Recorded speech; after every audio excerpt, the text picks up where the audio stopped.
Dream big, plan smart, build wealth. This is the TFS podcast, where money talk gets real and financial freedom is more than just a goal. Without further ado, let's dive in.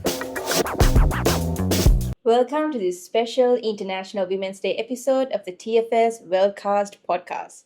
Today we are celebrating the journeys, resilience, and leadership of women in business. I'm joined by Sonali Rodrigo from Tomorrow Financial Solutions. Sonali, let's start at the beginning. When you first moved to Australia, what were you hoping your life would look like? Hi, Jenny.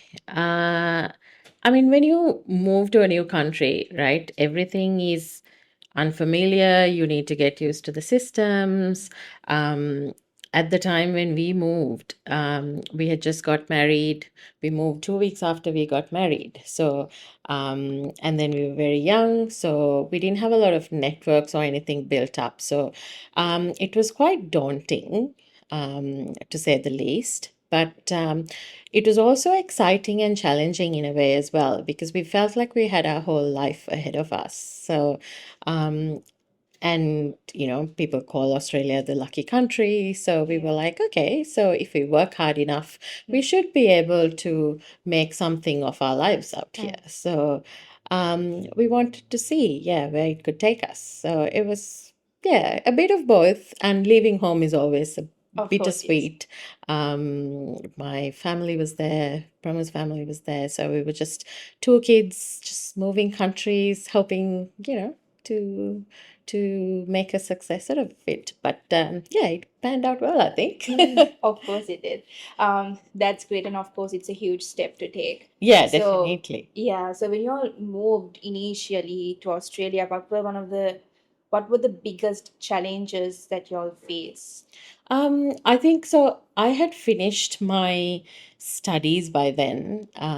So coming here, I was applying for jobs. My background was in accounting, so I was applying for accounting jobs. But then a lot of the time, I got quite a lot of responses back saying, sorry, but you're overqualified for jobs. And then other times they would be like, oh, sorry, you don't have Australian experience. So, and then I was there thinking, well, someone needs to give me a chance to get Australian experience, because there has to be that first job for me to get Australian experience. So it was a little challenging in that sense.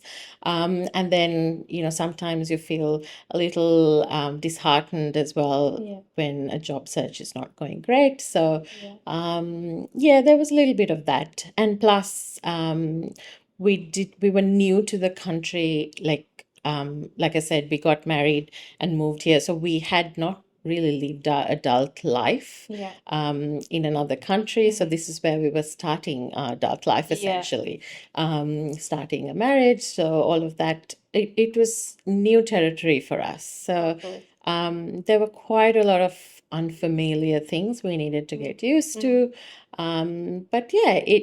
It all, step by step. So I got my first job in financial planning. So that was a funny story as well. I saw an advertisement in the paper, and then I messaged the owner saying, can I come and meet you? I'd love to work with you. So, and then funnily enough, she asked me to come in, and that's how I actually got my first job. It wasn't through like a vacancy or anything like that. Sometimes fortune favors the bold. So I reached out and said, please, would you mind considering me for a job? And the rest is history. Wow, So, that's great. And also, when you were getting rejected from jobs that you have applied for, did you ever feel uncertain about things and felt like this is not going to work? Maybe this was a wrong decision that I made. Shouldn't have come in the first place. Was there moments like that? Look, there's always going to be moments where you feel uncertain, unsure of your decisions. But one of the reasons we left Sri Lanka was because of, there was quite a lot happening back home. There was a war going on. The future looked quite bleak for a lot of people. So we wanted to explore opportunities overseas. So as much as we felt uncertain in some instances where, a job search wasn't going well or something like that, we also knew it was the right decision and we just needed to persevere and to kind of keep at it. And then, and be also open to any opportunities that came along. I think that's the main thing. Because you need to be able to grab it with both hands. Sure, of course. Yeah. So while there were moments we felt uncertain about how things were going to pan out, I don't think we ever regretted the decision to move to Australia. That's the mindset you should have. Of course, yes. And let's go back to the early days of building TFS. Whose idea was it and how did it all begin? I think it was Pramu's idea, to be honest. I was working, like I said, with a financial advisor. So she was also suggesting, maybe you should look at building something for yourselves. And then Pramu initially started in property. So as a complimentary sort of service to the financial planning clients that we had. So it then branched out from there. We moved to finance, mortgages, all that sort of thing later on. So it was actually Pramu's idea. And then I'm very risk averse, whereas Pramu takes a lot of risk. So for me to join the business, it took a while as well. But I was working, and then at the same time I was helping Pramu build the business because being risk averse, I wanted to make sure there was stable income coming into the family while he was able to then take the risks. Self-employment is not for everyone. So like cash flow can be up and down. So therefore I wanted to make sure that we had a stable foundation to build on while, we set things up. So, yeah. That's great. And also, when building TFS, like the initial stages, like you said, was Pramu's idea, and then he was focusing on that, and also you helped him out with it. So, during that process, what stands out most in your memory? I think the sacrifices we had to make. So people always see like just very little bit of it. It's almost like an iceberg. You see the tip of the iceberg. You don't see the early mornings, the late nights, the time together that we sacrificed, the time with family that we sacrificed, sometimes like there was a period where we didn't visit Sri Lanka as well. We missed all our friends' weddings because we didn't have the finances to be able to do that because we wanted to reinvest back into the business. So there were a lot of things in the early days that we had to do to make it essentially. People don't see that. They just see, some might even say, "Oh, we were lucky" or whatever. But I don't think that's the case. It's a lot of hard work. It's being consistent, and then and doing things every day to advance forward. Trying to be better, trying to learn every day. So I think success essentially is built in the quiet moments when no one is watching, really. Right. So so we had a lot of that, and that's what really stands out because when we look back on we've been in business for over a decade now. So and it was a lot of hard yards. That's great work, actually. And today, TFS works with major organizations and has grown significantly throughout the years. What do you think helped build that credibility over that decade? I think it's more so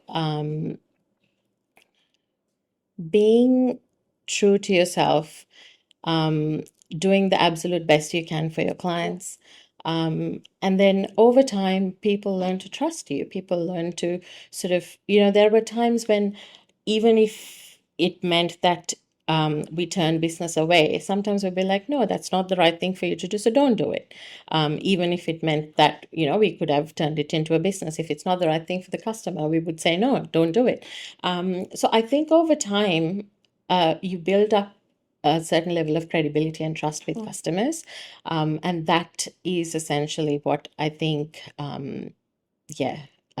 is makes you a sustainable business over the long term, because we are in financial services. We are dealing with people's finances. So trust and credibility is one of the most important things. Yeah. 100%. Personally, Sonali, I know that you have a very strong work ethic. Where do you think that drive comes from? I think I've always been a bit of a perfectionist. It's drive essentially. I think I want to sort of basically just do the best that I can in whatever that I do. So if it means we do a client scenario, I want to see what the best option is that we can present. If we do something in the business, I want to do it to the maximum level possible. If it's, sometimes with family, I want to sort of try and do and be the best that I can be there as well. I don't always succeed, because sometimes, there's trade-offs that I need to do. But I think it's just trying to sort of make sure that everyone gets the best that they deserve. Whether it be my family, whether it be my clients, just doing the best I can for them, essentially. Yeah, you're actually handling everything pretty well. Work and Well, life and there with are the kids. some days I feel like Superwoman, some days I want to be a puppy. But you're actually doing a really good job, Sonali. And also, what do you think that about success? People don't see a lot of things. They just look at success and think, oh, this is it. And like you said before, it was just a lottery, or they just got lucky or something like that. That part of the journey, what part of that journey is actually difficult? I think it's the hardest part is probably being consistent, because success doesn't happen overnight, right? So building a business, like I said, it takes a lot of hard work, but then you don't always see it. It's not very obvious. You don't see it immediately. You don't see the results immediately. When you look at it over the long term, you do see the growth. But when you're in the daily grind of it, you don't really see. Sometimes you feel like what you're doing doesn't make a difference, but it actually does. The hardest part is, I think, staying consistent when progress feels quite slow.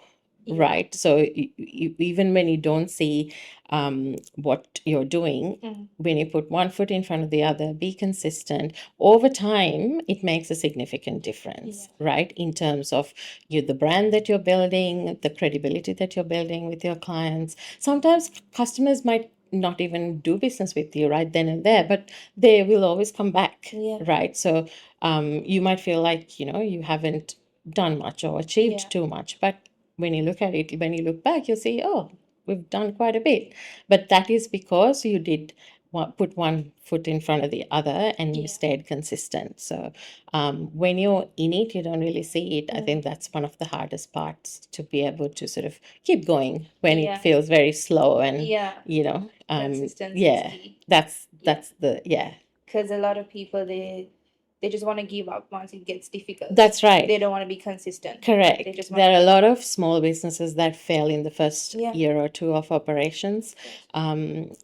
Even our business, it was quite difficult. Like I said, it probably only survived because we made the decision that one person would work and the other one would try the business out. There were a lot of hard times in the beginning where, we felt like, oh, this is really not working out. But we persevered, we stayed consistent, we did what needed to be done. We made sure that we learned new things. We changed our mindset to have a growth mindset. I think that's one of the most important things as well. And that helped us out quite a bit. That's amazing. And Sonali, so as we discussed before, so you and Pramo, you all moved to Australia as soon as you guys got married. And what did you think coming to Australia as an immigrant shaped the way you approached work and opportunity? Yeah, definitely. I think there is an extra layer of I got to make this work when you're an immigrant. Yeah. Like the first thing was we need to get our permanent residency. We Yeah. have to make sure that we are able to live in this country long term. Next thing would be obviously trying to get citizenship so that we can, I think an immigrant, those two are the main things that we all work towards, right? Yeah. Once you achieve that, then step by step, trying to get into a good job, maybe buying a house, starting a family. I think immigrants have a lot of goals that we kind of almost like a checklist that we tick off. Yeah. And then that means every opportunity is grabbed with both hands, right? So we work that much harder, I feel, because we don't take it for granted that it is a privilege to be able to move into a country such as Australia. So we want to make sure that we make use of every opportunity that we're given. Yeah. We work that much harder. We put 110% in to whatever we do. I think that has we see a lot of immigrants in our day-to-day business as well, and that's something that's common amongst all of them. It's almost like you're just like, okay, we got to make this work, somehow or the other. And then you do have almost that inherent belief that we will do it as well, and a lot of us do. So I think that is that you're more willing to learn, to adapt, because you understand how valuable the opportunities are. Yeah, of course. And with that experience, has that helped build resilience in your career? Oh, for sure. Absolutely. Because there are always going to be instances in workplaces or whatever it is that, things might not go according to plan. But then you keep focus on your bigger picture, your goal. And then you're like, it doesn't matter. I'm still going towards my goal anyway. So I definitely think it's built resilience. Even in business as well.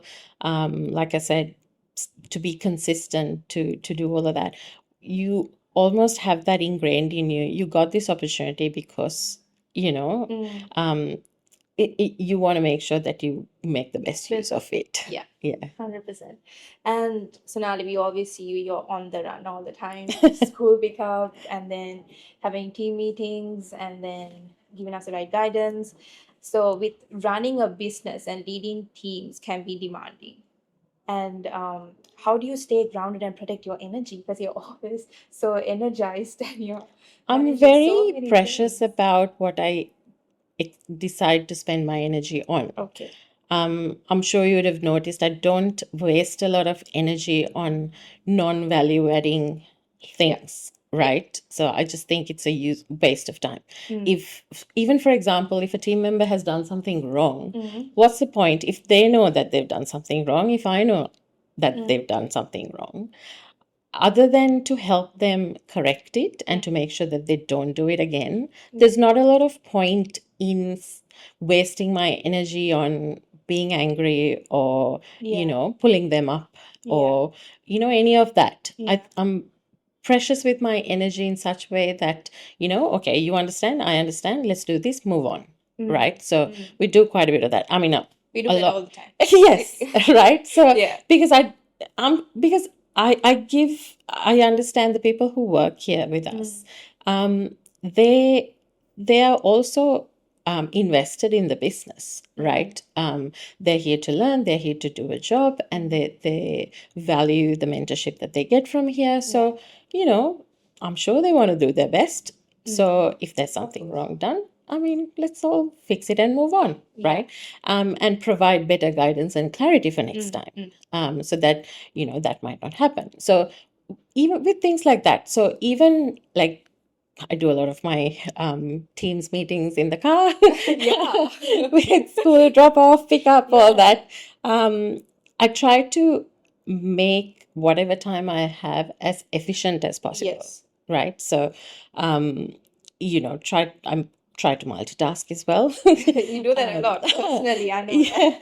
Yeah, and then don't waste a single minute. So, Yeah. like, I joke in the morning, it takes me 12 minutes exactly to make the coffee, make the kids' lunches, make their breakfast, do all of Wow. that, and pack it up. It takes me exactly 12 12 minutes minutes. because I've maximized the amount of time, right? Yeah. While the kettle boils, I'll do something else. Yeah. Like, there's not 1 minute of it wasted. So that allows me then, if I have 10 or 15 minutes downtime, to Yeah. actually just sit and have a tea and Of just switch off the rest of it and actually be in that moment. So, Yeah.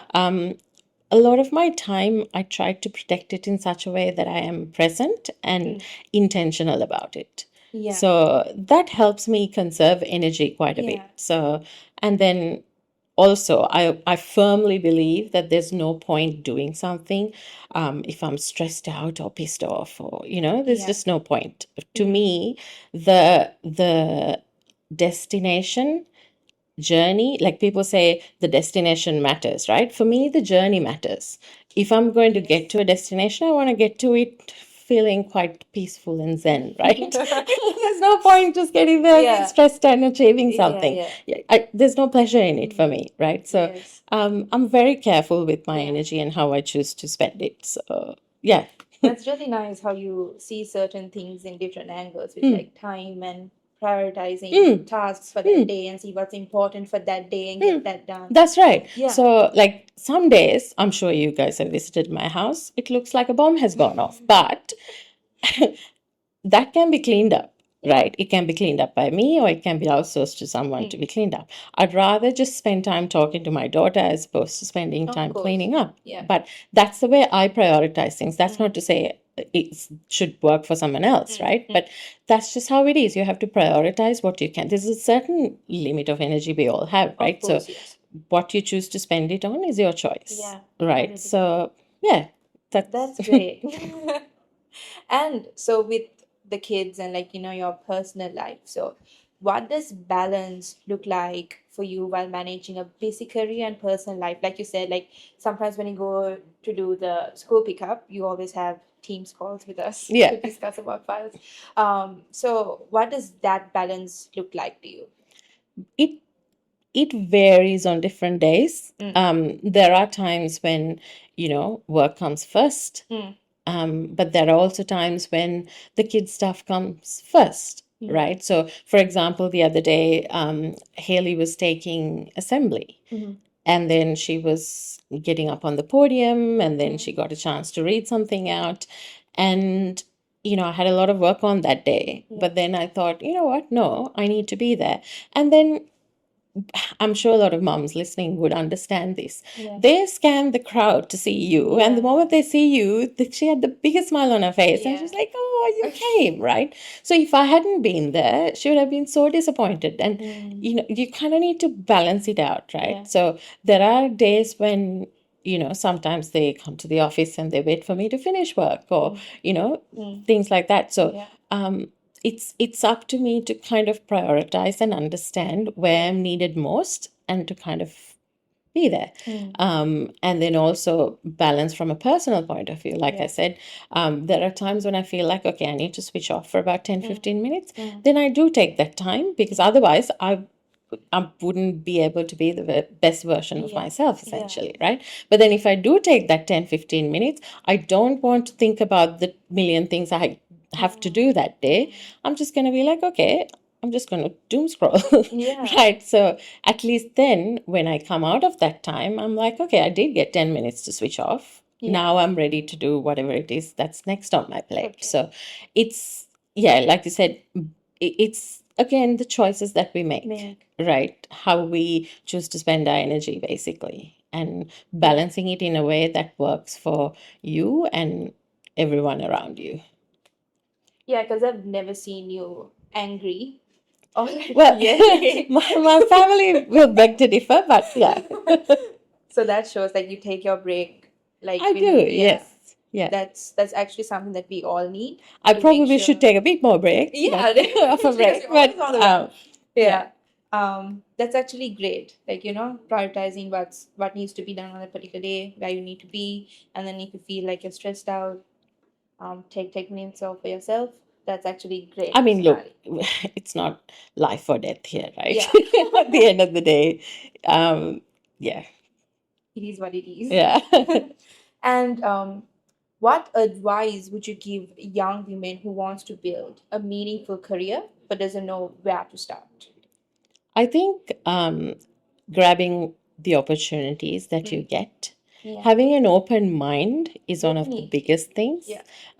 Sometimes you might not see the bigger picture, but just understand if you do get an opportunity to take on, ask what can I learn from this opportunity? How can I add value to this organization? Yeah. Right? A lot of the time, young people these days, their first question is, oh, what do I get out of this? Right? So I'll tell you an example. So the first job that I said that I contacted, so she was a financial advisor who had a business. I said I wanted to work with you. I didn't know what financial advice was at that time because Sri Lanka didn't have that and I had just moved. So it was a brand new industry. I did see a TV program on Oprah about financial advice. With my background in accounting, I was like, oh, that sounds interesting. I want to go there. And one of the first things she asked me was, okay, what's your salary expectation? Because she was also a small business. She probably couldn't afford a hell of a lot. Yeah. And I said, well, pay me what you think that I'm worth, right? Pay me what you think you can afford. Because for me, I want to get into the industry. I want to learn. That's the most important thing for me right now. Yeah. So you pay me what you think you should. Yeah. And then years later, she said, that is why I hired you. She didn't even ask me questions, to be honest. Other than she was just asking me random personal stuff. Other than that, she didn't ask me any work-related questions. She said that showed me the sort of mindset you had. So that's something I say to a lot of young people. Ask the question, what can you learn from that opportunity and what value you can give? Because employers are not stupid. They know good people are hard to find. Yeah. Then they do see you, right? Yeah. And a lot of the time, as an employee on this side of the fence, I go, okay, what are they going to make of this opportunity? I want to see how they go about doing these things. Then I want to see the investment into the business because it's not all, because you will get rewarded when you show how valuable you are anyway, right? So for young people starting out, I think those are the two main questions I would say. Yeah. What can you learn and what sort of value can you add? And then it'll take you places. That's good. I think that's like a point a lot of people miss out on. For sure. Yeah, 100%. 100%. Yeah. And like you said, consistency before is key. So even when you start something new, it can be challenging, it can be hard. Yeah. But it's about not giving up and learning For sure. one step at a time. One step at a time. Yeah. Because nothing comes easy. Nothing worthwhile is going to come easy, right? You have to put in your hard yards. Because otherwise everyone would be super successful, right? Yeah. So you have to keep at it. Yeah. And then once you struggle and once you learn and build that, like you said, and then at the end of the day, you'll also have some self-satisfaction. Oh, for sure. Yeah. Yeah. That you've learned and it was a journey. Yeah. Yeah. Yeah. I always we have quite a lot of women working in our organization. I do sit down with them sometimes and go, okay, look back in the last 6 months. What do you feel like you've stretched? Do you feel like you've grown?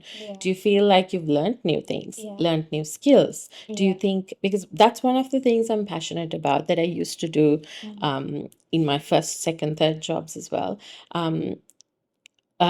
When you are given a job, I used to try and learn everything around it. So what I mean by that is, say, financial planning, for example. If I had a client come in back then, it's also interrelated with mortgages, with real estate, with accounting, all of that. So I used to learn about those things as well. So after a while, when you learn things around what you're given, you build up a good base of knowledge, right? So when you get given, now even for you, Jenny, like sometimes I give you stuff which is probably not too related to what you do, but it gives you a good idea of related things, right? So that when you get given something or a work task or even a personal thing later down the track, you'll know, okay, I've done this before. Because and you will invariably draw on that experience, right? I've had moments like that. Yeah, for sure. I always have moments like that. I've been quite lucky. I've had 3 bosses in Australia, and they've all put me in the deep end. I could have complained about it, but then I decided, no, they've put me in the deep end because they trust that I'm capable of swimming. So therefore, I'm going to make the most of this, right? That's another thing I would say to young girls starting out, right? You can look at it in 2 ways. You can look at something if you get given, say, for example, you get given a hard file. You're like, I don't know where to start. You can think, oh, why am I getting given hard files? Why is somebody else get given easy ones? Or you can be like, okay, my boss trusts me enough for me to figure it out, right? So I'm going to, if I don't know, go and ask her. And then that means at the end of it, once I finish the file, I would have gained all that knowledge, right? It's your attitude that, 100%. that is the most important with these sorts of things when you're starting out, especially. So, like I said, I had 3 awesome bosses who put me in the deep end. Like, there were so many things that I would be like, seriously, I have no idea how to do this. And they were like, no, figure it out. But then I did figure it out. But it also meant a lot of research, a lot of reading in the night. I mean, I remember once I had to travel for that job. And then Liam was, I think, 2 years old at that time. I came home 8 o'clock, put him to bed, and then I was in bed reading ASIC regulatory guides, right? Because my boss had decided I was doing some corporate governance policy thing, right? And I was like, I don't know how to go about it. But he was like, I don't know, figure it out. So then, but me being me, I wanted to do it to the absolute best of my ability. That meant I needed to learn everything there was to learn about it. And that meant I needed to read at 11 in the night. And so be it. I did. But those things that I did in that job still serves me right now. I mean, as you said, we've partnered with one of the largest financial conglomerates in the world. Sometimes when I'm in those rooms, I draw on those experiences, and I'm really not faking it being there. I deserve to be there because I know what I'm talking about. And I'm like, yeah, I got this. I know what I'm talking about. But that is because I have done all of those hard yards in those days, right? If I had faked it or if I had done the bare minimum, I wouldn't be able to have a conversation, an intellectual conversation with anyone. Right? Nobody would take me seriously. And being a woman, you always are on the back foot, right? And especially in like a male-dominated industry like financial advice. I remember back then when we used to go for like, seminars or whatever. I was young, I was a girl, I was brown, and in a sea of men who were 40 to 50 years old. That was the financial planning industry back then. And, it's difficult anyway to sort of make it in that industry. But when you put in the hard yards, when you do what you need to do, people do take you seriously, right? So, because they can clearly see that you know what you're talking about, right? At the end of the day, as long as the job is done, as long as that person know what they're talking about, and the tasks get done. And like once you've been pushed into the deep end, like you said, and you have to figure things on your own. There's a lot of reading and learning that you do by yourself. That's right. And that gives you a lot of knowledge. Yeah. And if you're lucky enough to have mentors who are able to answer your questions or guide you or show you what you need to do, make the best use of it. Like I said, my first boss, I still talk to her. She was one of like a guiding light in our life here, right? So That's Even like you in our office, Sonali. thank you. But I did promise her that I Yeah. would pay it forward because she's done a lot of things for me. She sponsored our visa as well. So, so I said, look, I'm going to pay it forward. You're going to have a whole lot of, women who would be sort of indebted to you Yeah. indirectly because you helped me. I'm Yeah. happy to help other women Yeah. do the same thing, That's right? So, yeah, I still keep in touch with her. So if you guys are lucky to get a mentor who's Oh. able to take their time to sort of guide you in the right direction, make the best use of it. Yeah. Yeah. You do that to us all the time, Sonali. So if you are to sum up this entire advice into one sentence, what would that be? Stay patient, stay consistent, trust the process, do the hard yards, and one day you can look back and be really proud of yourself. That's great advice. Thank you so much for that, Sonali. So on International Women's Day, we often talk about women supporting women. What does that mean to you personally? I think I just touched on it. Yeah, So with your- personally, I have had women supporting me. So I want to make sure that I am a mentor Yeah. to other women as well. And then I'm hopeful that they in turn will pay it forward so that, the impact that we have can be multiplied tenfold. Yeah. Yeah. That's so true. So the final question. If you could go back and speak the version of yourself who first arrived in Australia, starting from scratch, what would you tell her?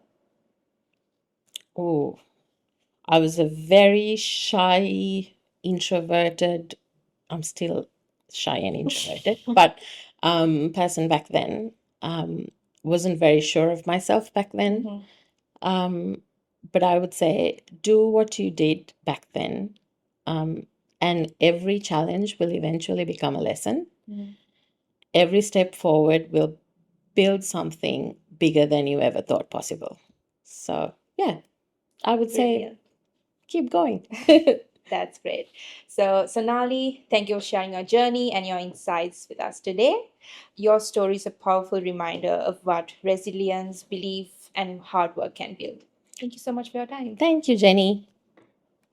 Thank you for tuning in to another episode of the TFS podcast, where we turn knowledge into action and big goals into real results. Now, don't forget to like and subscribe and share this episode with someone working towards their next financial step. Now, with that being said, until next time, keep building.